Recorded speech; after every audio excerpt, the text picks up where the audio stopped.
here. I really appreciate it. It's my pleasure always to read from my work, and I'm so happy to be with you. I know this is not the easiest time in any of our lives, and as I was saying earlier, just before we started, everybody suddenly seems to have a lot of commitments.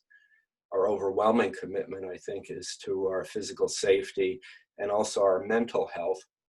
And our emotional health. So I would remind people that that is really one of the great gifts of art during any time of crisis or stress.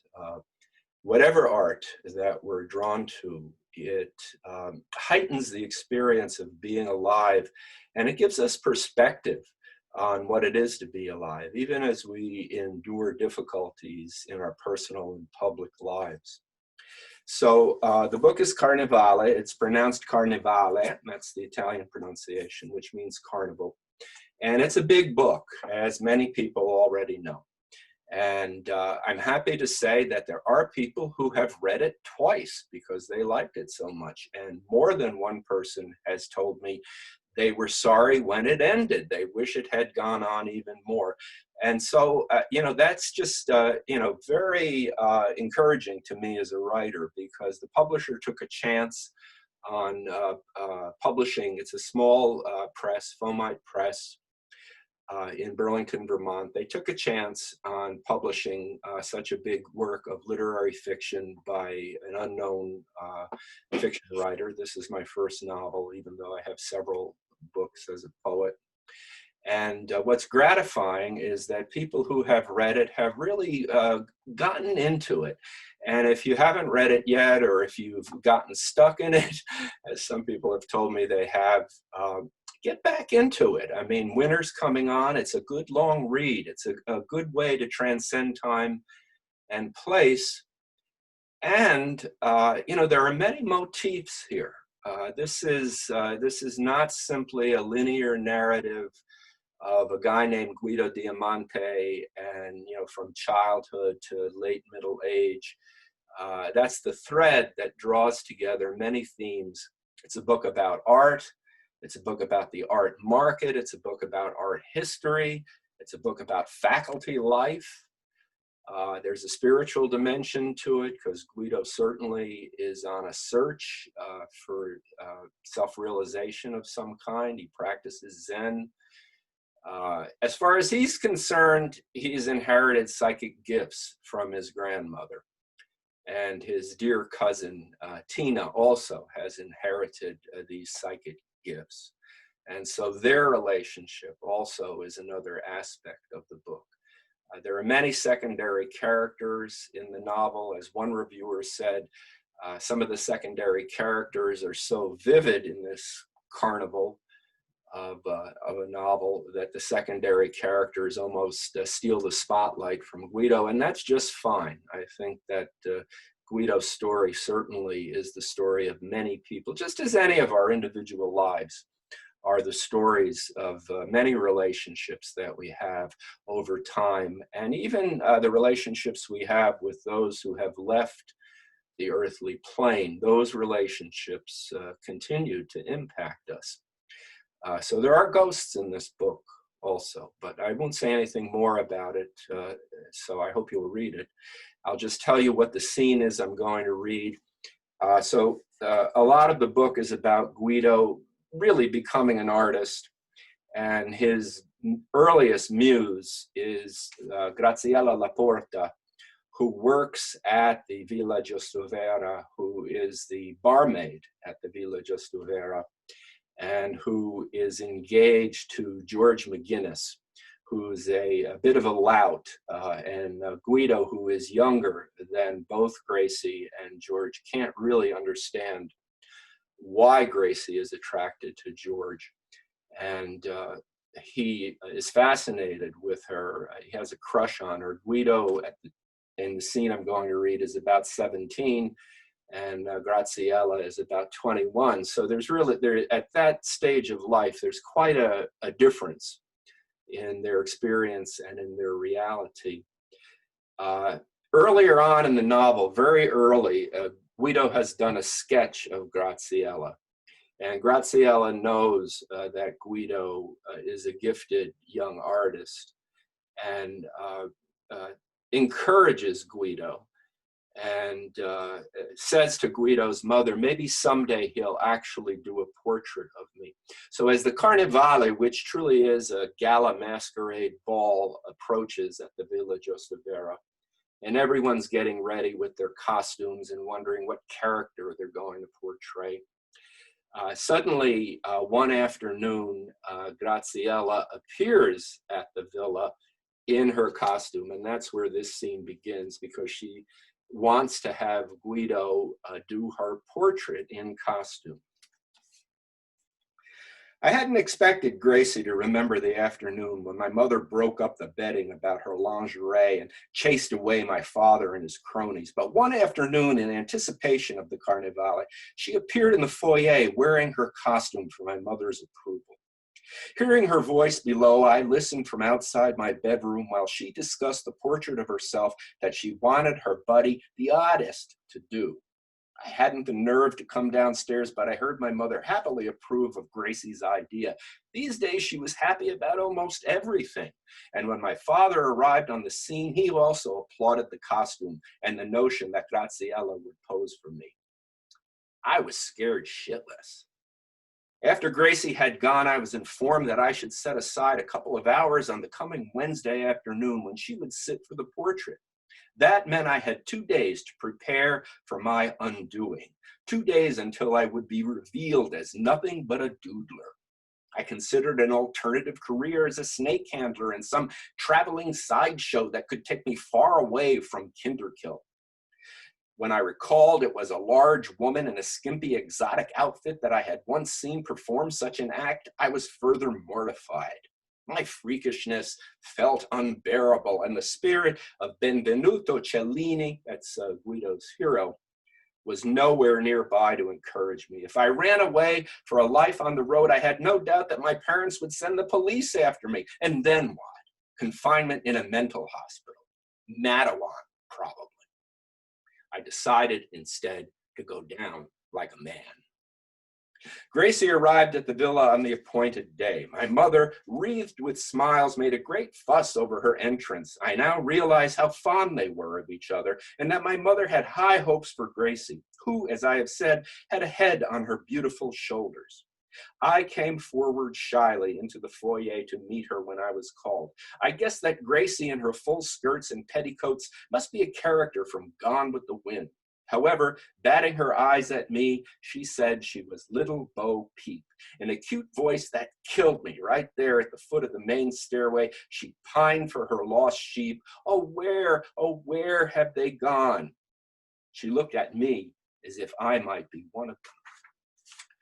Her dress had seen better days with the theater company. It had come from a trunk at Badgett's Bazaar, but the shiny blue fabric was still rich, and the skirt belled upon its crinoline, sweeping side to side when she moved. For the complete effect, she put on a blonde curly wig, and on top of that, an oversized bonnet.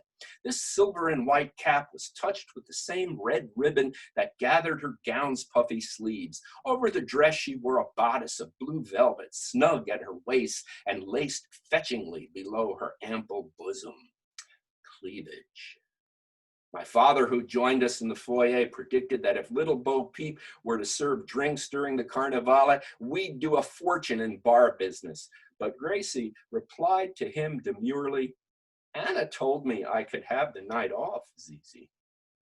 Then she looped her wrist around mine, twining my fingers, and then the reality hit me. With a voice barely recognizable as my own, I said, let's go. We only have until 5. I actually did feel like that guy from the villa while I led the way upstairs to room 8, which I used as a studio because the light was so good. Behind me, the tap-tap of Gracie's footsteps taunted me. I thought about the black and white heeled pumps that she often wore, and I imagined her luscious legs under the long skirts. With my mind's eye, I saw how she would need to clutch the folds of her gown to raise the hem, which would reveal her feet in those fabulous shoes. I fought against this image, refusing to look back over my shoulder at her. And this resistance was my first success of the afternoon. In the room, I situated Gracie on a chair that I'd previously arranged near the window. The bed was beside us to my left, and I used it to hold most of my drawing tools, but I kept the pad on my lap along with a bunch of colored pencils in my left fist. I sat as far away from her as I could, found the reins of my runaway heart, and settled down to work. Gracie told me she'd been preparing by practicing various poses, and she struck several which were reminiscent of movie actresses in photoplay. She had kept the blonde wig on her head, but not the oversized cap, and inexplicably this helped to put me at ease. Like the gown and bonnet, the wig too had lived in a theater once and was well made. I asked her to change her gesture a couple of times and to place one of her hands on the back of the chair so that she was only partially facing me. Then I did something that a few minutes earlier would have seemed unthinkable. I touched her chin gently and turned her face a little in the light so that she was gazing out the window. Smiling sidewise at me, quieting herself, she was already moving into that peculiar distance that models inhabit while posing. Then, abruptly, she snatched off the blonde wig and tossed it aside. With two quick strokes of her free hand, she raked her own shorter black hair into place, glanced directly at me as if to ask for my approval, and looked away once more. Her right hand was extended toward me, resting on the back of the chair with the index finger pointing at my heart. Her nails were newly painted with the same red that accented the gown and bonnet. A thaw day outside, water dripping slowly from the roof eaves over the window. I had wanted natural lighting, and although it wasn't a bright day, the light from the melting snowfields was lovely. There was a copse of firs at the edge of the villa's south lawn, and Gracie let her eyes rest there. Beyond those evergreens was Mount Beacon, a blue-gray cone on the distant horizon. I had drawn this landscape many times, and the presence of Gracie in the foreground now inspired me beyond all my previous efforts. I decided that her portrait would be my masterpiece. Yes, my own Mona Lisa. I studied her as a way to steady myself whenever a pulse of il sesso shook me, and I worked hard that afternoon to truly become Gracie's buddy, the artist. When I nonchalantly asked her to cross her legs and lean back a little so that I could finally get a glimpse of her ankles and feet, my subsequent disappointment became another cause for sobriety. With stumpy heels and low vents, the shoes that she wore made her feet look long and narrow, almost ungainly. Looking back at her pretty face, I devoted myself to capturing the line of her chin and felt again the skin I had touched and the firm ridge of her jaw. I imagined her warm lips, but I held back my longing, and in the most curious way, I felt powerful because I was able to do so. I've already said that Gracie was no dumb flirt and that her working class charms, the Queen's accent I adored but which she'd labored to hold in check, the elaborate manicures and the nails that she always seemed to be filing, as well as her scent, water of lilies, these were incomparably sweet to me. Although I must have seemed like a kid to her, a young admirer still in high school with whom she drank sodas and chatted at the bar before she opened it for business, today she was here alone with me because I was an artist.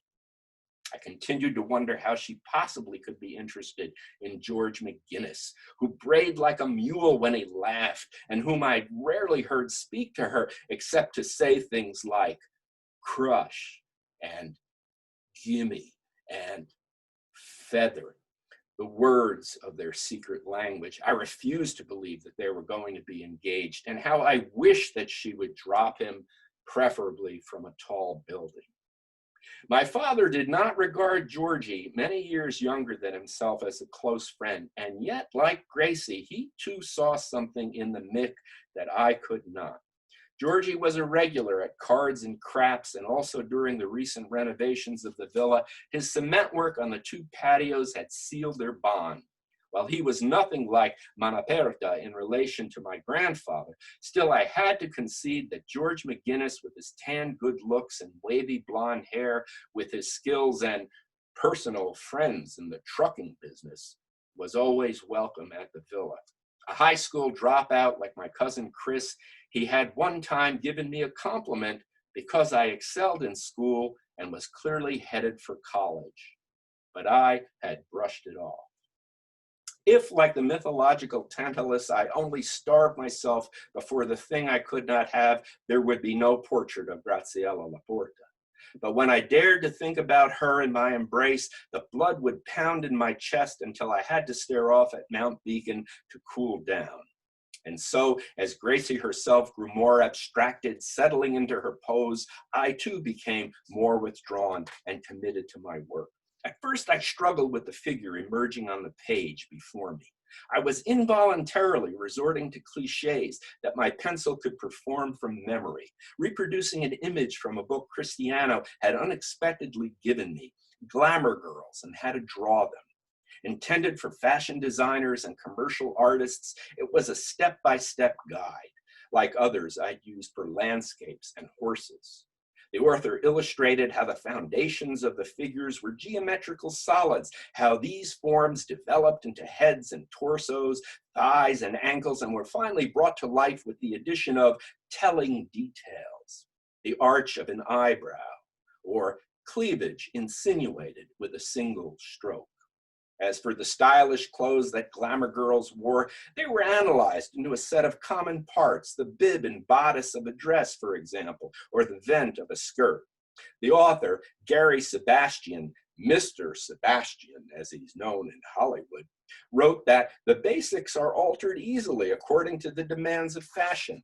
While I had no interest in becoming a fashion designer, I practiced my lessons devotedly. And yet I also wondered how I might observe my subjects and draw them without resorting to lenses prescribed by others. It was the sort of question Mr. McDonald might ask our class. Almost 2 tense hours passed, during which Gracie and I hardly spoke. She managed to sit very still at first, but it was tiring work, and we took breaks as often as she liked, keeping relatively quiet so as not to break our concentration. Gracie pushed open the window so that a little fresh air blew in, and she smoked cigarettes. I asked for one. It was not my first. And from the proffered pack of Salems, I took out a cig for each of us. I felt serious and sensitive, and I couldn't risk coughing, so I took short puffs and blew out bursts of the mentholated smoke, fumigating the place with artistic intensity. We went back to work for one more session. I hadn't let her have even a peek at the drawing. I had managed to ignore my disappointment with what I'd done at first to her figure by focusing instead on the drapery of the gown. Whatever my reservations, I went on. I'd learned about Impressionism and Expressionism recently and had decided to call myself a naturist. As for portraiture, well, it had always been a talent of mine, and I was quite happy with the face itself. I'd gotten the half profile, the nose was good, and the right eye expressive, which hadn't been easy, since it was obvious to me that Gracie had something on her mind. Then it happened. Suddenly, as was usually its way, and I began to see more than Gracie's form on the page. The head of a tawny lion appeared above her, circled in a silver cloud that became its billowing mane. The beast was roaring, and although it was open-mouthed with teeth bared, looking straight out at the viewer, it was glorious rather than frightening. I outlined the figure in yellow pencil, which I rubbed with my fingers until a golden nimbus shone. In the end, I was happier with the lion than I was with the lady, but the two figures fit together well. Visibly relieved to find it was 4:45 when she glanced at her wristwatch, Gracie took a deep breath, sighed, and looked expectantly at me. "Yeah," I said, "it's done. It's a mess, but it's all I can do. Can I see it now?" I passed it over and came around to look over her shoulder. Our faces were almost touching, and I inhaled her fragrance of lilies mixed with the scents of cigarette smoke and her outfit's musty past in a theater wardrobe. I tried to see out of Gracie's eyes. Did the drawing have anything at all to do with her? "You made me look like a girl on a movie poster," she said. "Let me tell you, bud, you got some talent." "Yeah, well, I'm sorry I didn't do it better. You're more beautiful than that." Felt my face redden and I backed away from her. "It's not completely realistic," I added.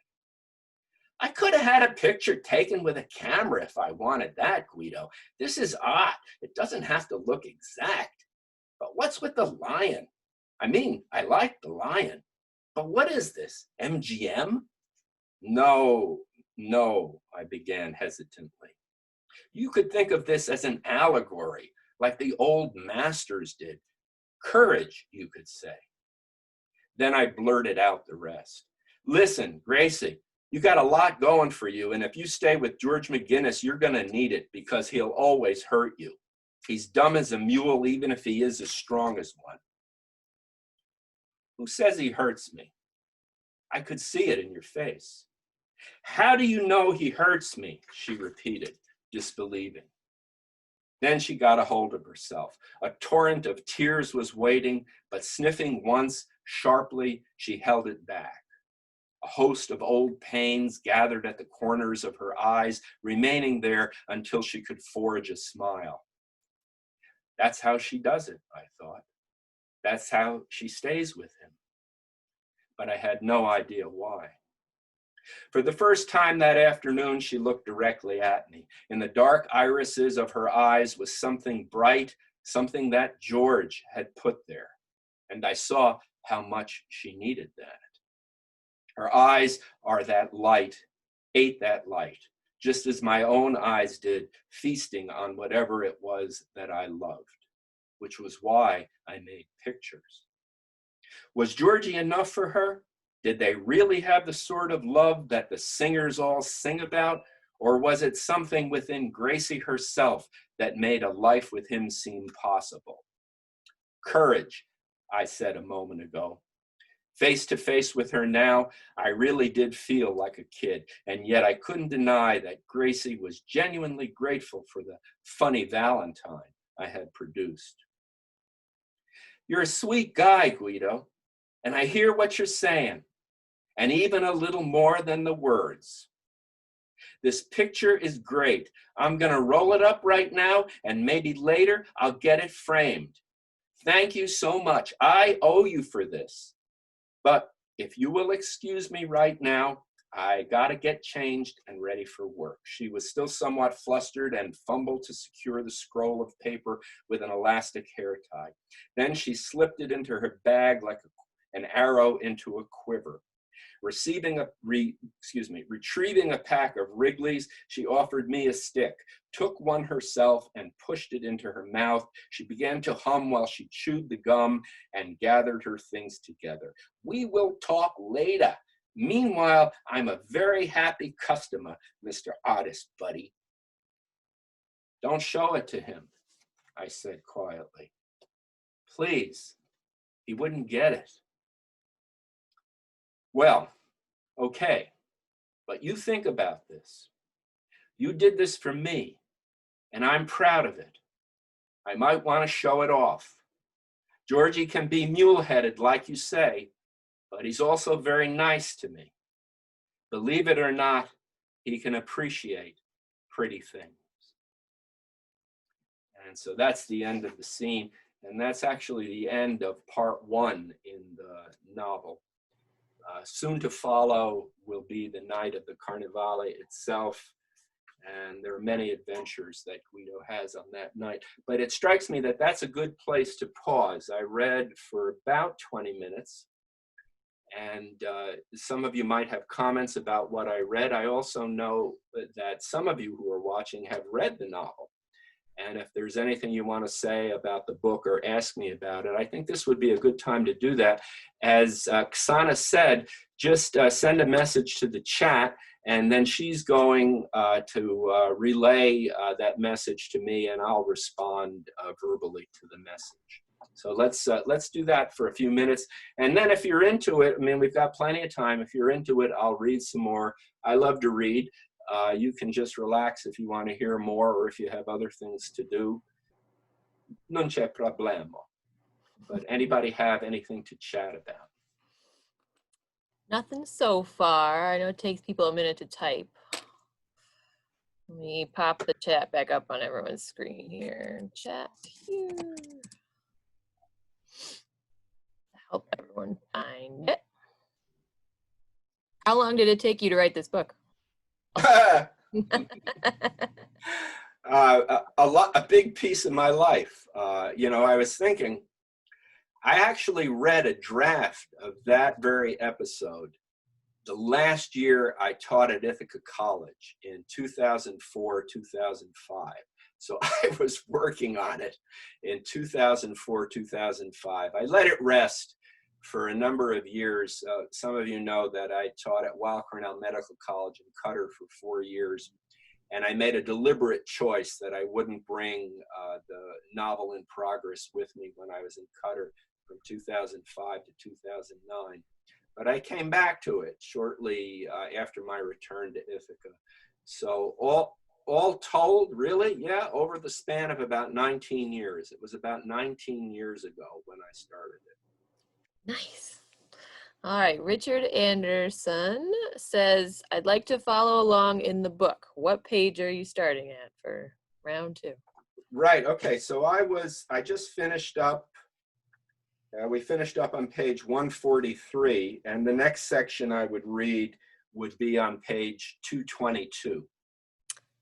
222. All right, Nancy Ramage says, excellent, Peter. And Grazie. Adaman says, wonderful to hear you reading it. Why did you choose this passage? Oh, yeah, that's interesting. That's a good question, Adaman. Former Ithaca College student, graduate of Ithaca College, PhD from Penn State in economics, Adaman Ozil-Diram, a dear friend.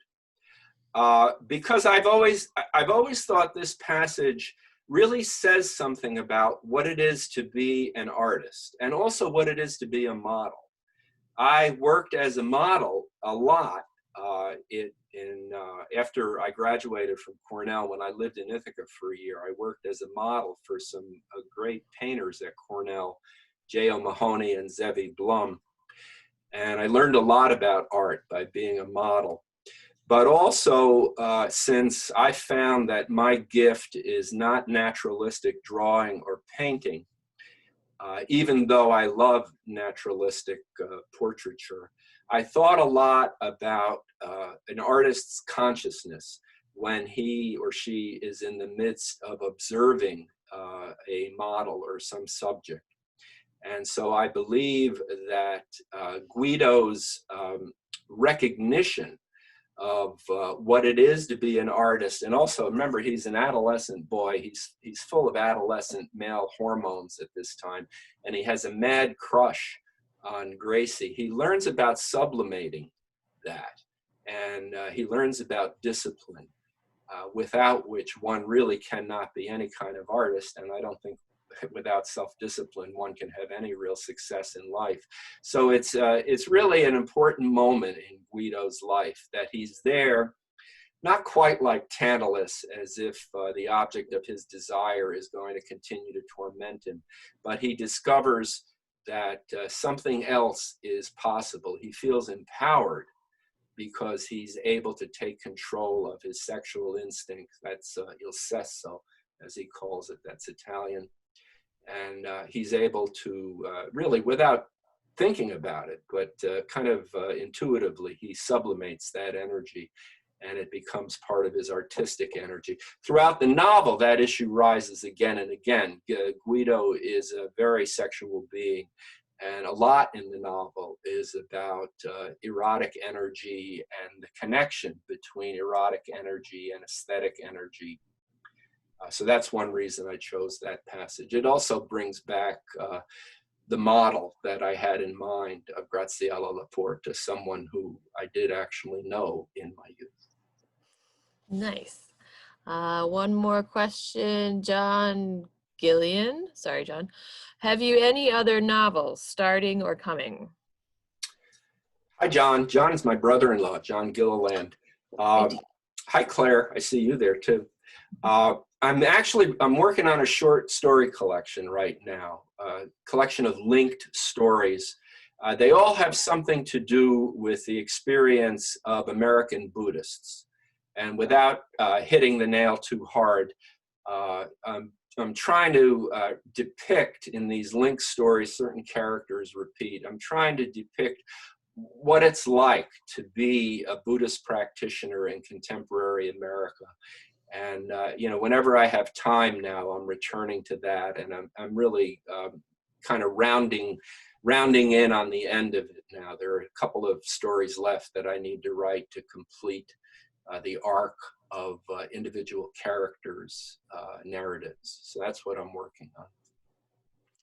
Great. Let's do one more, and then people can keep feeding questions in, and you can read your second passage. But Marten, Maarten, says, even though you say you worked on the book for 20 years or so, you were writing about life at the villa and your family for way longer than that, right? Yes. You know, whether it's in my poetry or whether it's in my fiction, I've also written a memoir about my 4 years living in Qatar, which I'm trying to get published. I draw on my autobiographical experience quite a lot.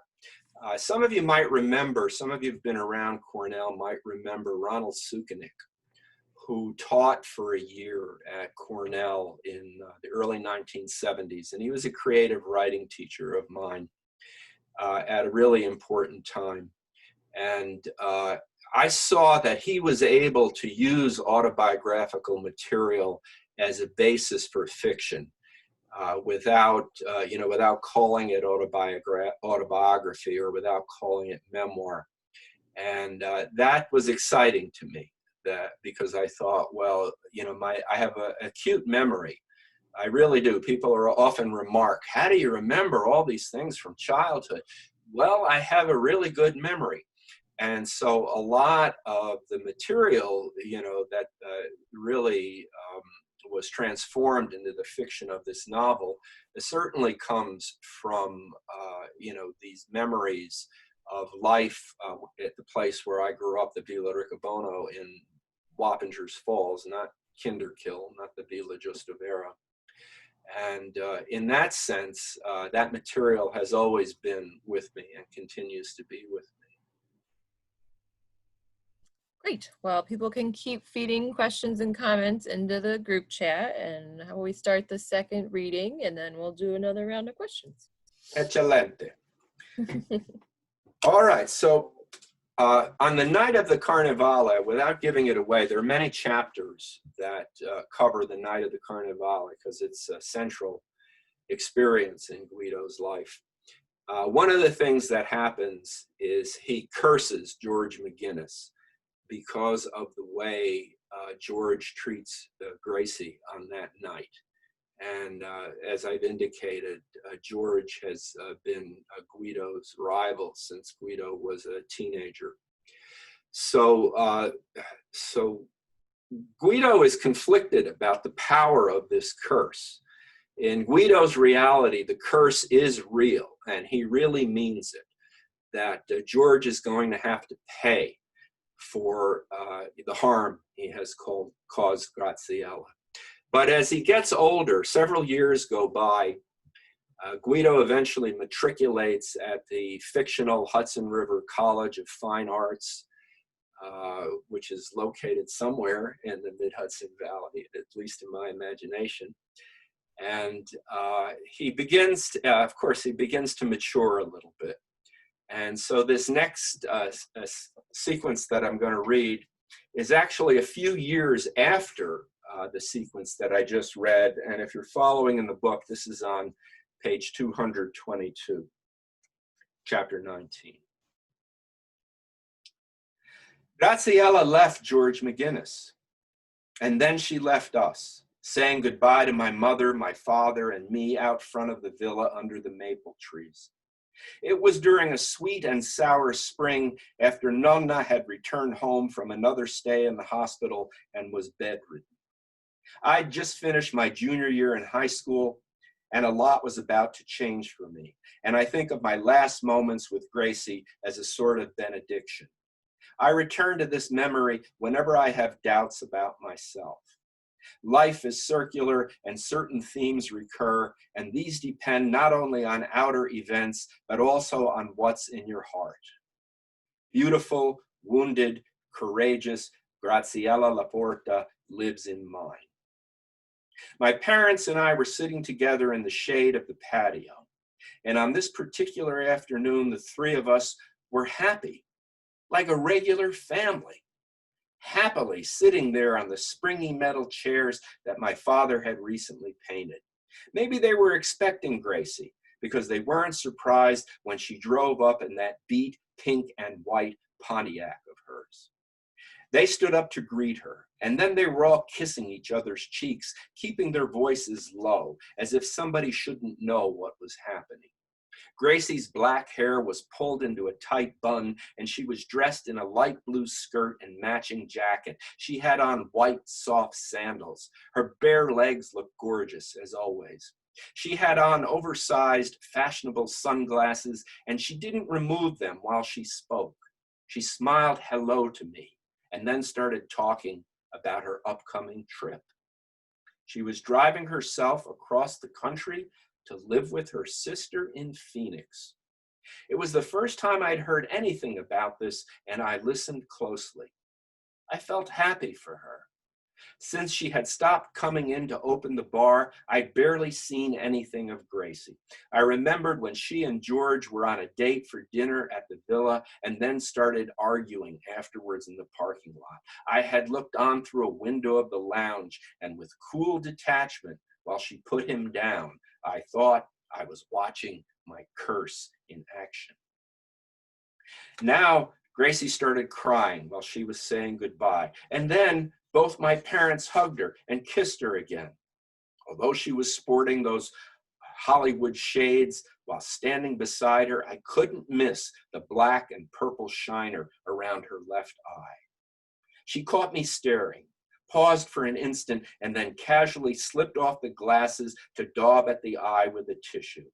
Then, just as calmly, she replaced them. My father shook his head. My mother said, "You walked into a door. Now you can close it behind you." This struck me as funny, since her last name, Laporta, means the door, but I didn't make a joke. It was too somber a moment. My mother made some small talk in that sophisticated way that I used to call Anne speak. I realize now that this was how, in those days, she toned down difficult situations, especially as they pertained to the business. And of course, Gracie had played a part in that over the past few years. Carnevale, I had already begun to call that time. There were further embraces, a quick one for me too, and then Gracie said, "Bye-bye," and went to her car while we three waved. My mother was dabbing at her own eyes, and my father stood by quietly. Indeed, I will often think of my parents at this moment, somber, but also looking as if lit from within because of some private contentment of theirs.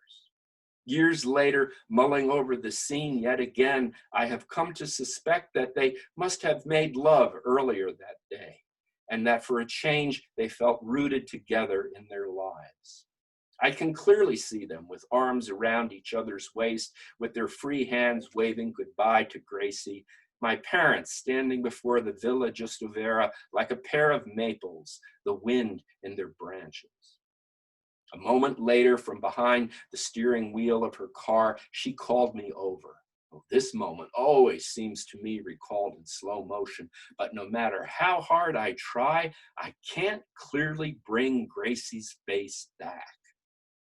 If you can imagine what the actress Cameron Diaz looks like with black hair, wearing oversized D and G shades. But that's not quite Gracie Laporte. She leaned out the window toward me, her hair riffled by the breeze, a few strands coming undone across her high white forehead. With her slender fingers, she pushed the tresses back into place behind her ears and whispered, I know you tried to help, Guido, and I want you to know that Georgie and me, we tried to make it work. He even got down on his knees and begged me to stay. She reached through the open window and stroked my cheek, sending a shiver all the way down there. Placing one hand gently behind my head, she drew me close to press her lips on mine. I gotta go. A dizzying kiss, her scent, my puzzlement. Then the engine firing, the driveway crackling under the car tires. A few moments later, when my mother asked what had passed between Graziella and me, I said she was telling me thanks for her portrait. I never saw it, my mother said wistfully. I didn't reply and went inside, upstairs to my bedroom. Graziella left us and then George took off, but not right away. What happened is that she dumped him and George got himself married to a beautiful red-headed Hungarian named Martina. They had a baby girl called Juna, but soon were divorced because he claimed Martina was a tramp. She had a smarty-pants lawyer, one of her boyfriends, George said, who had rooked him in court, but he was glad to be done with that mess. He was goddamn glad to be rid of the Hun. He looked drunk when he told that to my father and me, sounding off one day at the villa, wearing dusty jeans and a dirty t-shirt on his lunch break from a bricklaying job. This was actually during my first year as a student at HRC, and although I was living in a dorm that my scholarship paid for, I would come home fairly often for my mother's cooking. She stocked me with trays of meatballs and lasagna that I stashed in a cooler and shared with my friends. I was famous for this during my freshman year, and also for building a man-sized sculpture from melted together swizzle sticks that I installed in the hallway of the dorm. But it's Georgie's goodbye that I need to tell about and what happened between him and me. I'm starting over, he announced that afternoon. He was bloodied but proud. He was free, he said, free of that bitch, and damned if he was going to keep giving her $1,000 a month. He was heading south. He could make good money down there, and afterwards he would come back for little Juna. He'd show that red-haired twat and her expensive boyfriend just what kind of man he was. That's all right, Georgie. You can do it, my father said. He lit a cigarette, and Georgie lit a cigarette. And I took one from my father's pack of Kents. We were standing out in front of the place all in a row along the cement pillars on the patio, one of the jobs that George had engineered for us, abutting the villa's steep driveway. He took a long draw on his weed and cast a pensive look down the hill and out the open road. I'm going to Florida, he said. I hate New York. Sure, Georgie, and I'm going to come see you. We'll go swimming at Miami Beach, my father said. Bella figura. Now, he himself had always dreamt of hitting the big time down there, and the image of Mr. Confetti surrounded by bikini blondes made me smile. I could much more easily see a babe or two clinging to George McGinnis's brawny arms. I took a hit on my cigarette and blew out a plume of thick smoke, but then I had to keep clearing my throat so that I wouldn't break down coughing. My first year of college had had a big effect on me, but it hadn't turned me into a regular cigarette smoker. Usually, I bummed them from some girl that I wanted to hang out with. I've always been like that. Georgie looked over at me and gave a snort of recognition. Look at this guy, the college guy, he said. My father rested his hand on my shoulder. That's him, he said. I looked over at George. He was 6 feet 2 inches tall, sun-tanned and muscled, his eyes bright from the drinking he'd done on his way over to see us. His sandy hair was shining with vitalis and sweat. He was a handsome son of a bitch. Just before the Mick slipped town, there was one last time with him at the place, around Memorial Day, when the summer season was ramping up. I'd already finished my first year at college by then, and during that summer I was living at the villa and actually getting paid by the hour to work. My father had arranged for both of us, George and me, to help him paint the south side of the building. Every summer, one side or another was supposed to be repainted, and so the place, in theory at least, would be kept looking fresh and full of promise. This was supposed to attract business, but it was yet another strategy that really didn't help in that department. I had decided I could do it, play it cool and work side by side with George to help out my dad. I was happy to be on a ladder in the summer sun, my shirt off, a brush in my hand. I wanted to show my father and George too that I could do my share of the job, more than my share. I was a painter after all. George spoke to me first, surprising me when he asked about college life. And was there really such a thing as women's lib? They don't wear bras, am I right? Yeah, some of them don't, I replied, glancing down at him from my perch. I tried not to get distracted thinking about my new girlfriend, Eva Lynn Samuels. Yes, that Eva Lynn, who often went braless under one of my own dress shirts. What's it all about? I'd expected a sarcastic smirk, but instead it seemed he was actually interested. Symbolic, I said. They're free to do what they want with their bodies. That's something, he said. He was on the ground below me, slapping white paint on the building, and I noticed he was careful to catch the drips that formed and threatened to fall in strands from the bottoms of the clapboards. I dipped my own brush into a bucket of green to work on the window frame next to me. I was tempted to accidentally spill a long snake of paint into his shining hair, but that idea seemed childish. It was important to my father to get the job done today, and the three of us were in it together. I would never forget how George had hurt Graziella, and who knew what his marriage to Martina was really like, or what he might actually do for little Juna. But I remember having fun with him and my dad that afternoon. When it was getting late, my father, high on his ladder, started to sing in Neapolitan. I was on mine to his right and George to his left on another ladder. You guys, my father called out, suddenly sounding a lot like Mr. Confetti. Can it please keep up with me? And no holidays. He went on like that, singing and intermittently making wisecracks. We picked up the pace, wanting to finish before dark, to get to the dinner my mother was cooking and drink cold beer. By the end, we were all doing it, pointing out each other's holidays, the missed spots, whether actual or imaginary, and calling each other drips and picking up on my father's running joke about you guys, or this guy, or that other guy over there. Graziella had forgiven him, and in this way she lifted my curse. But her compassion wasn't enough to rid George McGinnis of his demon. Maybe my words had only served to reveal what was inside him. I meant them at the time, although afterwards I never cursed anyone else from the bottom of my heart. It's an awful thing, even when your intentions are good. Maybe George was okay most of the time. My father, like Gracie, saw things in him that I just couldn't or wouldn't.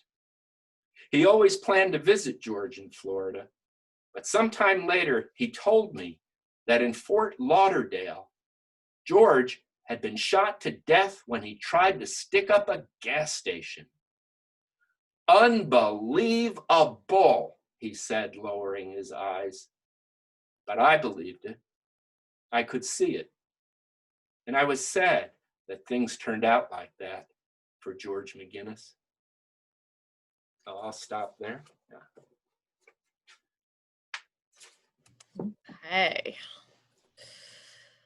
So let's see here.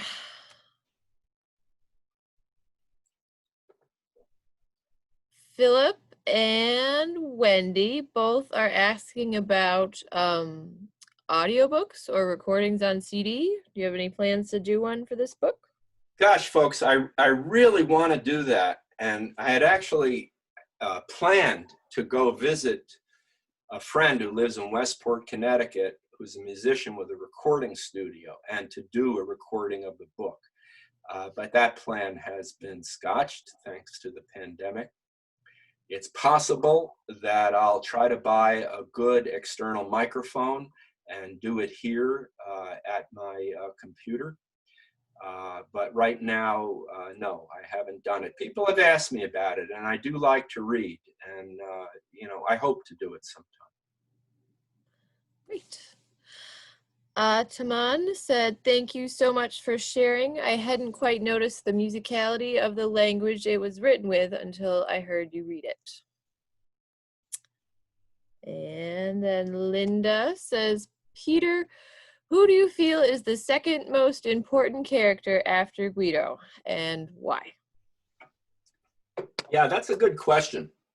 I think it's Tina, because his obsession with Tina drives him throughout his life. And, without giving too much away, this is the great thwarted love of his life. And it's quite possible that he hasn't ever found anybody else because he's in love with his first cousin. And there isn't really any way that he can imagine that he can be with her. But his grandmother is very important. If you've read the book, you know that Nonna, as she's called grandma in Italian, Donna Maria Giostovera, has a huge influence on him as a child. Later on, of course, in the latter part of the book, it's Leo de Clare who becomes his mentor. And in many ways, Guido as an artist and as a teacher of art is modeled on or is influenced by Leo de Clare, who is truly a rascal. But oftentimes we learn from these shadow figures, these rascals in our lives. So that would be my nomination for the second characters. I think his mother's important too. Sure, his mother's important too. His father, who he's in rebellion against, sure. His nuclear family is very important. But those are the first people that come to mind. Tina, and then his grandmother, and then Leo. Great. Let's see, David McAlvey. Oh, I'm awful with this. Peter, that was wonderful. I have to take off now, but hope to catch up more another time. Be well. Philip Bennett, I'm going to have to leave, but thank you so much for the reading. Great to see you, Philip and Wendy. And Fran Markover. Thanks, Peter, for a wonderful reading. Be well. I'm grateful to all of you for being here. Thank you so much for agreeing to be our first virtual author event. Hey, I'm the first. All right, that's cool. The first, you were my test case, and so all right. I keep doing it over the long, cold winter here. That's all I've got currently in the chat. If we want to give another minute for anybody else, or we could just unmute everyone and let anarchy reign. hey, let's do that. Let's Okay. Unmute everybody, and then we can really, in real time. Thanks, Peter. You're encouraging me to read the book. Who was that who said that? This is Rich. Oh, Rich. Okay. And now that your wrist is healed, you'll be able to manage. Yes, I can hold this this tome, heavy yes. book. So, yeah, I'm going to try to, but really appreciate the reading. It's got me excited about it. Good. Thanks, Peter. That was fun. Oh, thank you, Susan, for being here. I look forward to seeing you on the badminton court again someday.